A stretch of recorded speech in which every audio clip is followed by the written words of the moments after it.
刚买没几天的新车有这种异响，关键是找不到是哪个位置发出来的这种声音。根据以往的经验，应该是这轮子上的螺丝松动造成的这种声音。把两边轮子上的螺丝用电动扳手都又重新打紧了一遍，还是不行。用千斤顶把轮子顶起来，空载运转，没有这个声音。很奇怪，没有遇见过这种情况，所以现在把轮子拆掉看一下。轮子拆掉并没有发现明显的问题，我怀疑可能是不是这个东西在里边响的，然后把它拿掉，直接把轮子装上去再试一下。两边轮子这个东西都给它取出来了，试了一下还是不行。就是这个声音，起步和拐弯的时候声音特别大，然后用手晃动这个车身呢，也没有明显听到这种声音，这就非常奇怪了。车主说感觉是右边轮子响的声音比较大，我感觉是左边声音比较大。现在呢，把两边轮子再重新打开，再仔细检查，看能不能看出问题。说实话，这个声音你要是问我到底是左边响的还是右边响的，我也分不清，反正不能确定是左边还是右边。这个问题也咨询了厂家人员，厂家人员也说不出来是哪里的问题。那这种问题就要自己找了。我们现在半轴拆出来看一下半轴有没有问题。车主说呢，他如果拉货重载情况下，这个声音会特别大。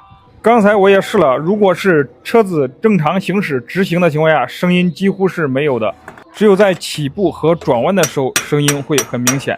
那现在这个半轴拿出来也没有发现问题，这个半轴呢轴承我们给它加了点油，又给它装进去了。然后这个刹车片我们拆下来检查一下，刹车片也没有发现有什么明显的问题。然后把这个刹车片给它抹上点这个转轴这里抹上点油，给它装进去。到这里还没有发现哪里出现了问题。那现在我们把这个轮子先给它装上，然后看一下另一边。那找不到是哪里的办法怎么办呢？那要么就是让车主一直开着，直到车子哪一天不走了，或者声音太大能发现是哪里的问题，要么就是现在继续拆，直到发现是哪里的问题。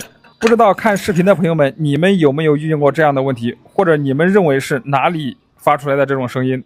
那现在我们另一边这个半轴也给它拿出来了，也没有发现问题，也是给它抹上点油，给它保养一下，继续把这个半轴给它还装回去。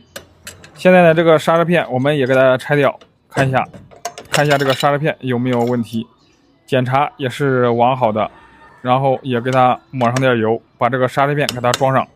两边轮子现在我们都给它打开，仔细检查了，都没有发现明显的问题。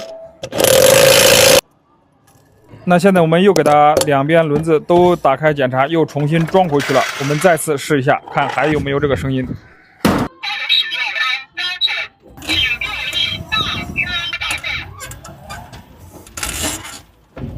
很明显还是一样的，这个声音该是什么样还是什么样，没有任何区别。